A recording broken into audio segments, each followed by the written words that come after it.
我们两个在一起1年多了，刚开始我觉得他挺好的，基本上可以说是对我百依百顺，不管我有什么要求，他都会满足我。我的家庭条件不太好，之前也谈过恋爱，但最后都是因为这事分手了。我很喜欢他，我也很珍惜这段感情，所以说在我们刚开始认识的时候，在这件事情上我有所隐瞒。我觉得他这样做真的挺过分的，两个人在一起不就是应该要坦诚相待吗？今天他为了这种事骗我，明天说不准为什么事还会要再骗我呢。隐瞒家里的事儿是我不对，但是他现在却变了很多，他现在对我的态度完全不一样了，还和别的男人挺亲密。我想问问他，他到底是怎么想的？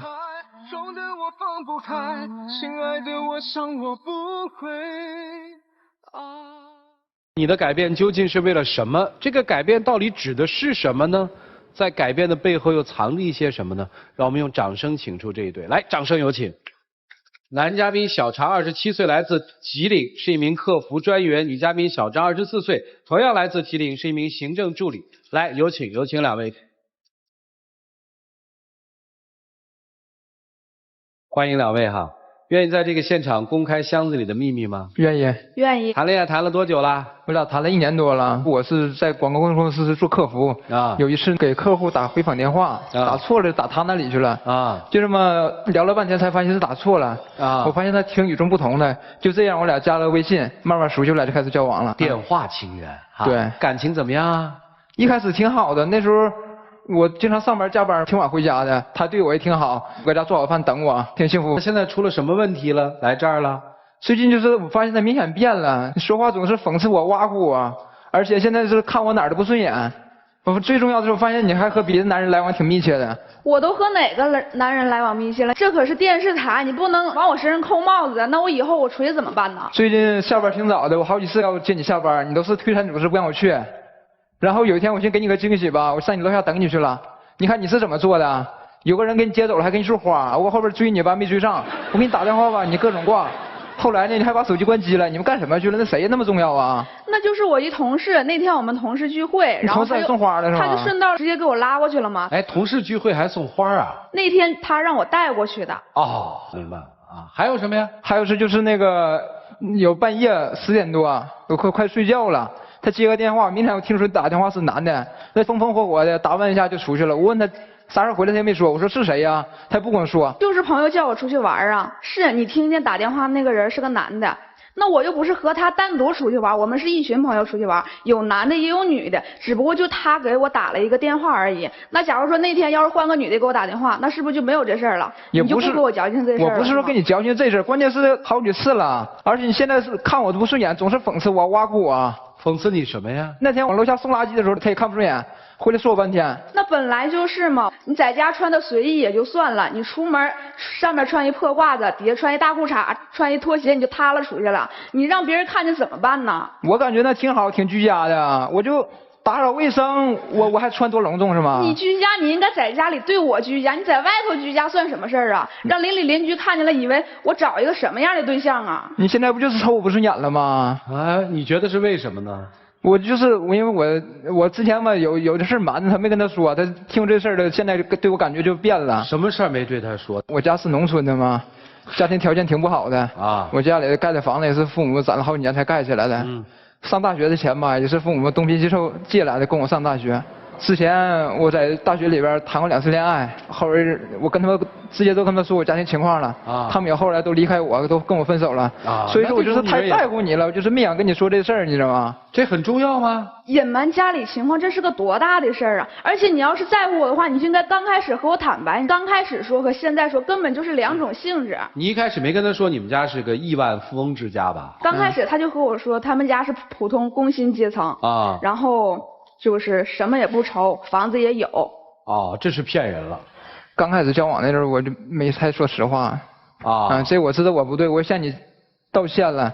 你说这么长时间了，你知道我对你啥样？自从交往时候我工作也挺拼命的，你说在公司加班加点吧，有时候出去我还做兼职去。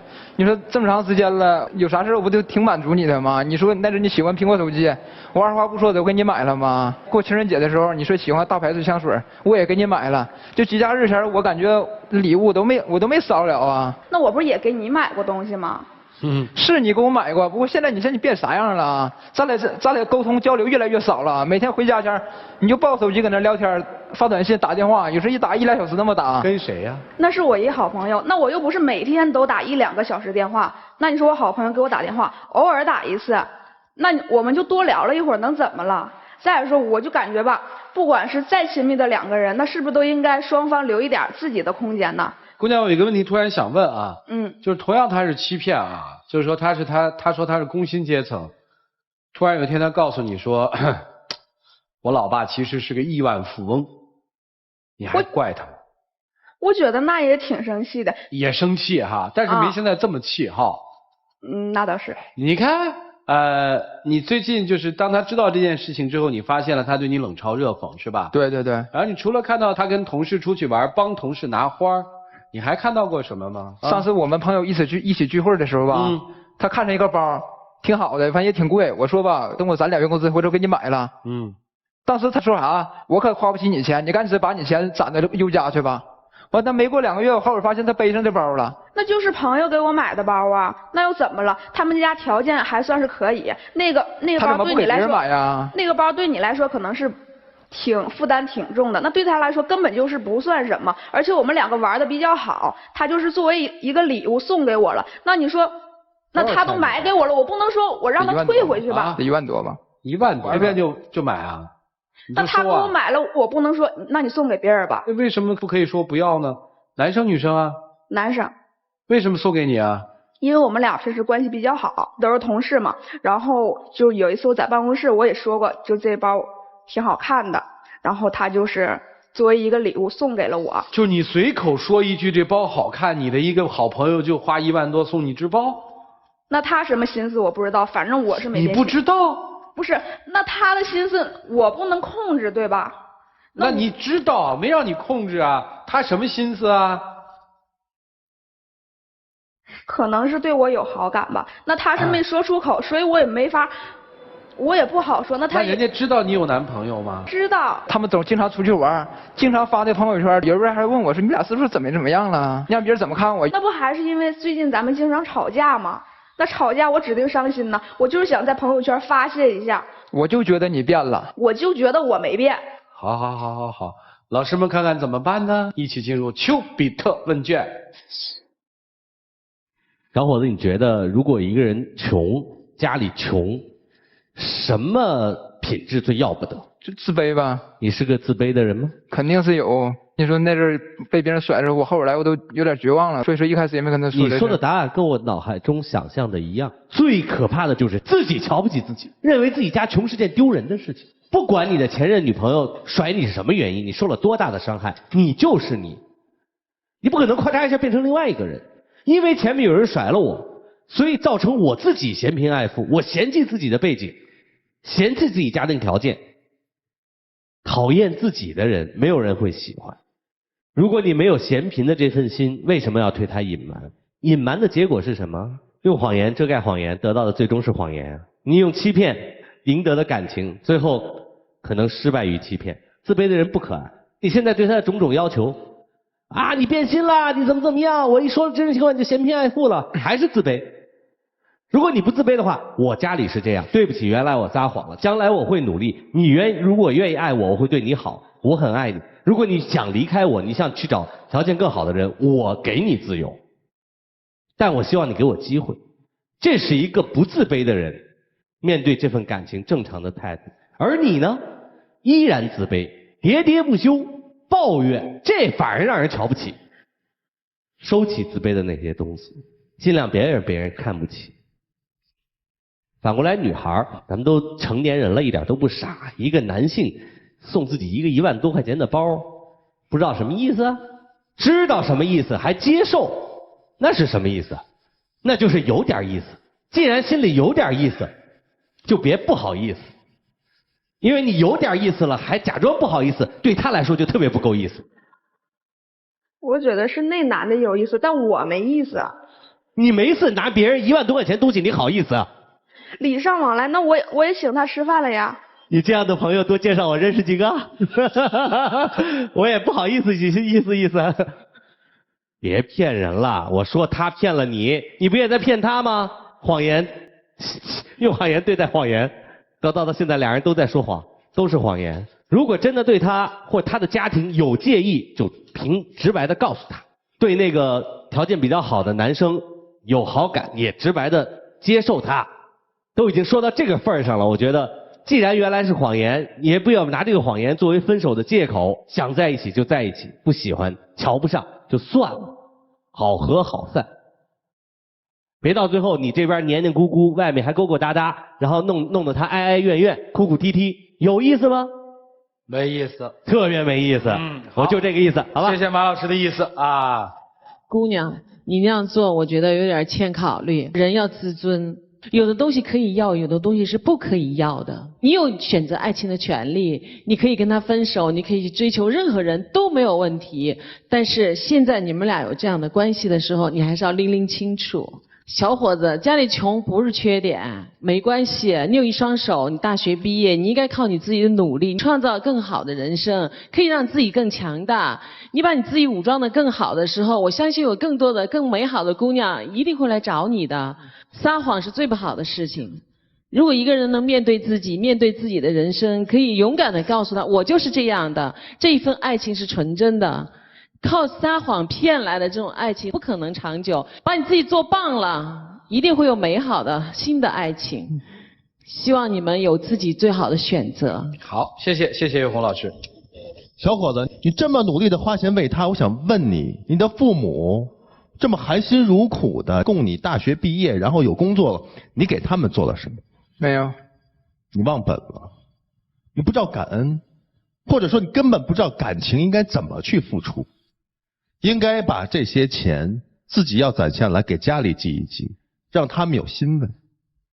这种方式给到了女朋友错了，你养成了他说你就有这么多的实力，他想要什么就给什么。但突然有一天发现你给不了，完全是你在打肿脸充胖子的时候，他就看不上你这个瘦子了，他会觉得有落差了。你应该让他知道你值得让他爱的那点是什么，你的勤奋，你的专一，你的责任。而女孩呢，我相信你啊，对那个送你包啊给你花的那男士一定是没有感情的，因为你知道他们比不上他，他们仅仅比他强的就是钱，但那个钱不是你看中的，但是是你喜欢的，所以你才接受了那么贵重的礼物，但是你没有离开他。但是你这么做，就拿马老师的话说，就很没有意思了。把东西还给对方，或者你要用了的话，把钱给人家，用自己钱给人家。如果你真是认清楚他是你真正值得去爱的人，就要对他好，对他负责，好吗？谢谢徐总。傅老师，他要是一辈子就这样呢，就这么穷，你要跟他在一起吗？在一起。真能在一起？但是他勤奋。那你在接受别人1万块钱包的时候，可曾想到，当你把那个包背上的时候，给他带来的是多少的凌辱？你想过吗？没想过。所以我说，什么人呢，就招什么人。一个自卑而又虚荣的男人，注定会招一个虚荣的女人。你一开始说，因为你没钱，所以有些人瞧不起你。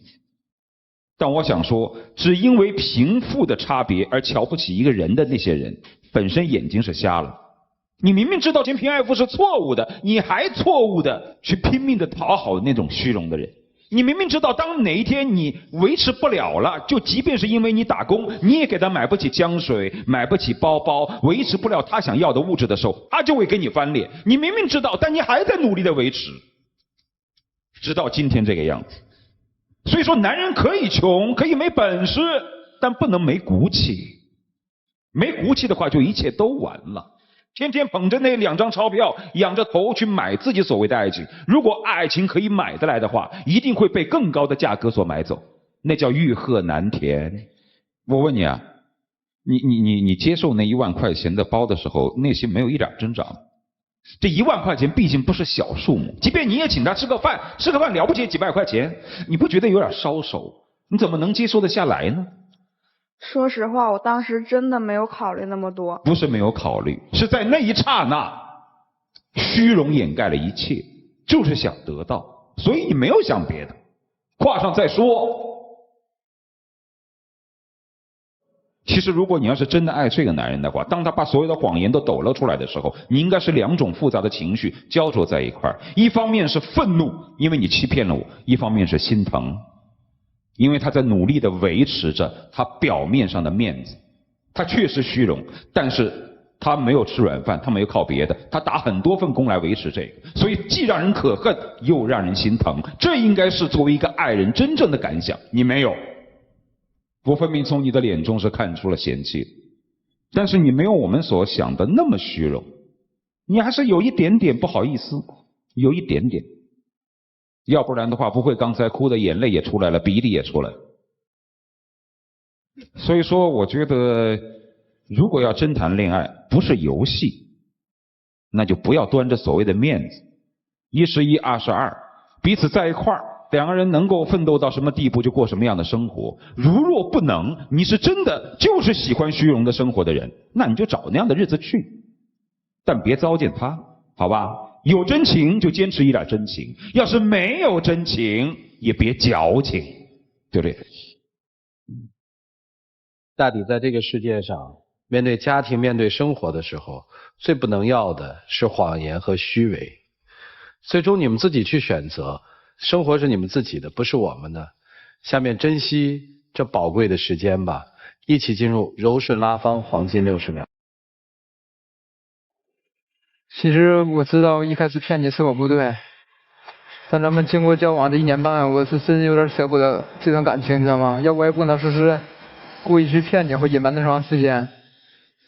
我觉得我也有不对的地方，就是不应该和同事搞得那么暧昧，然后让你看着心疼。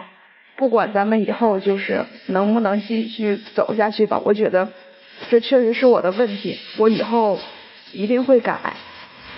其实那阵我一直也挺纠结这些事儿，我知道这人对你的态度也挺不好的，我希望你能原谅我对你做不对的地方吧。别亮灯啊！还有一次选择帮助的机会，是你要还是你要？我要吗？你要哈。对。来，我们有3种方式，你看一下。A 是寻求现场观众的帮助 ，B 倾听第三方的声音 ，C 再一次的求教爱情导师。你的选择是？我选择 C 吧。啊，再一次的求助涂磊老师是吧？对。来吧，涂老师。从今天开始，去了所有的伪装，把一切真实的情况浮于水面。该怎么做人怎么做人，该怎么跟父母交代怎么跟父母交代。如果他要是愿意，可以等他一段时间，去告诉他父母真实的情况。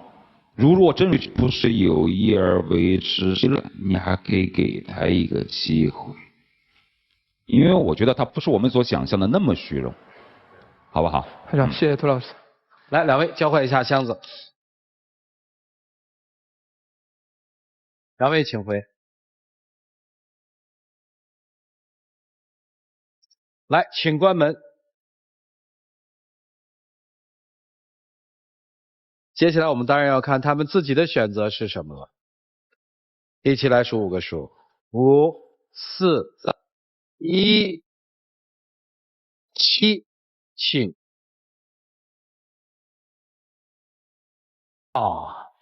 就是爱你爱就一人的你，就是爱你应该有的